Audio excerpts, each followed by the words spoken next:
So now that you know that we exist and what we do, I would like to somehow deliver some guidelines on how to contact us and how to talk to us. We are statisticians, we're not clinicians, and although most of us have been working in the medical center for a long time, we don't have as much knowledge of the clinical problems that you have. On the other hand, you don't have as much knowledge of the statistical problem as we have. And so we have to find a way really to connect when we get together. So this is a little bit of a guidelines on how to prepare when you come and talk to a statistician, right? So often people, when they hear the word statistician, it's like, oh my God, what is going to happen now?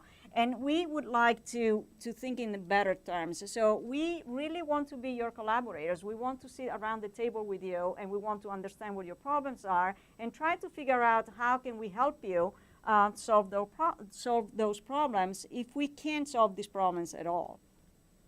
And so what is really a statistical collaboration? What we want to do is to really collaborate with you as colleagues and propose you the best methodological solution for your problem, whether it is a study design, the analysis of a complex data set, or interpreting the results of an analysis that you have done yourself, or answer any other question that you might have. So we want to be there for you, and we want to really be collaborators in your research. What can we contribute to what you do? Well, we can help you with the design of your study. We can help you with sampling methods. So how you choose the individuals that are going to be part of your sample. How should you sample? Even when you do a retrospective study, when you come to us and say, well, you know what, I pulled out data from the data warehouse. Well, there are ways to pull out data that are okay and ways to pull out data that are not okay because they turn out not to be very informative in the end. We can help you with data quality management, with obviously the statistical analysis of your data, and interpreting the findings of your study.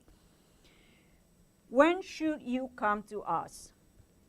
We strongly encourage you to come to us before you start your study, okay? To save time and to save effort. Many times you come to us, and what we can do is to look at your data and say, you have this question, you have this data, the two don't match, we cannot answer this question with this data. So come to us as soon as possible, right? When you should not come to us, and unfortunately, most of the time, when do you come to us? You come to us after, when you have your data already collected, when you have done the study already, okay? There is a very famous quote from one of the founders of statistics, which says, to consult a statistician after an experiment is finished is often merely to ask him to conduct a post-mortem examination. He can perhaps say what the experiment died of. Okay, so it's true. It's true.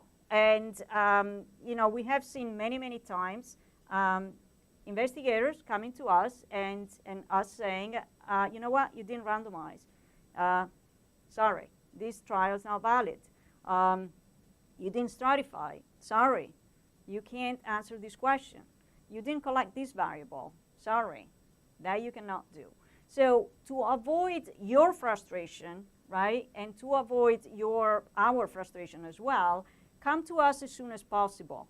Keeping in mind that we don't hold a magic wand. Many of you come to us and say, oh, they told me that if you do the modeling, this will go away.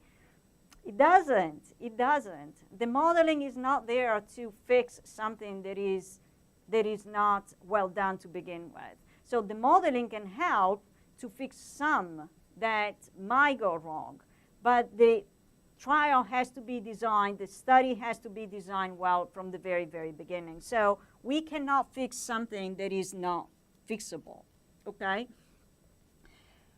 So what should you look for when you come to us? Because you have your rights as well.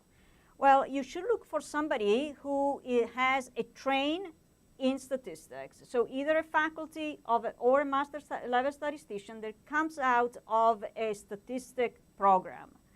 Someone who has good communication skills. You have to be able to communicate well to tell what your problem is and expect that they understand what the problem is. Somebody who asks a lot of questions. If the statistician does not ask questions, start to be suspicion. It means that the statistician is not understanding what you're saying and is retreating slowly, right, and trying to figure out him or herself. We are here for you. So the consultation should not be rushed. There should not be somebody who is going in a rush. It takes time. Sometimes it takes a lot of time to understand. We have to be patient on both sides. And if possible, and we have now a broad variety of statisticians in the center who have expertise in different areas. Somebody who has worked in your area before. So if you do cardiology, find a statistician who has done studies in cardiology before. That is not because the statistician has become a cardiologist. It's more because when you talk, you don't have to explain every single word because the statistician has already learned some of the words that you say. Many others you might have to still explain because we don't learn everything. What you should not ask a statistician. Okay, so these are what usually is asked, right? People who come to a consultation, right? So in the old days, they come with a disc. Now they come with a flashcard. And they say, here, this is the data. So usually say, good morning.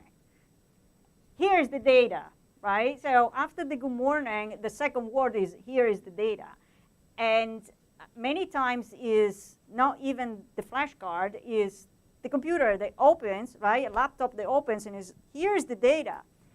As if I could look at 25 variables for 250 subjects and say, great, here is the p-value, right? That would be nice, but I can't do that.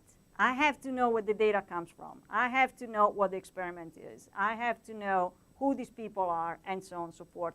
So we have to interact. We have to talk before I see the data. And if I see the data before we talk, I don't understand what the data is because I don't know what the experiment is. Abstract deadlines, right? Everybody rushes. We rush too. Don't come to us the day before. Don't come to us with the abstract that is already done, right? Because we don't like to type a p-value in an abstract. We want to be part of that. We want to participate with you in that research project. And so, yes, we can calculate a p-value, and I can phone you and say 0.03, but that is really not what I want to do. And again, come at the right time. If you have a grant, we'll be more than happy to help you, but you have to give us the time. Thinking that you're probably not the only one that we're working with for the October 5th deadline, and there are a number of people in line. So if you come at the very end, there is a very good chance that we tell you, this is too late, we cannot help you with that, okay? So it's really a matter of coming at the right time, asking the right questions. So these are the questions that I like to hear, right? I have this idea. Can you help me to translate this idea in hypothesis? How can I make this study well-structured, right? What is the best design that I can do? How can you help me in formulating the statistical analysis of this grant as well as the sample size calculation? What we should discuss about this. So these are the questions that we expect to answer with you.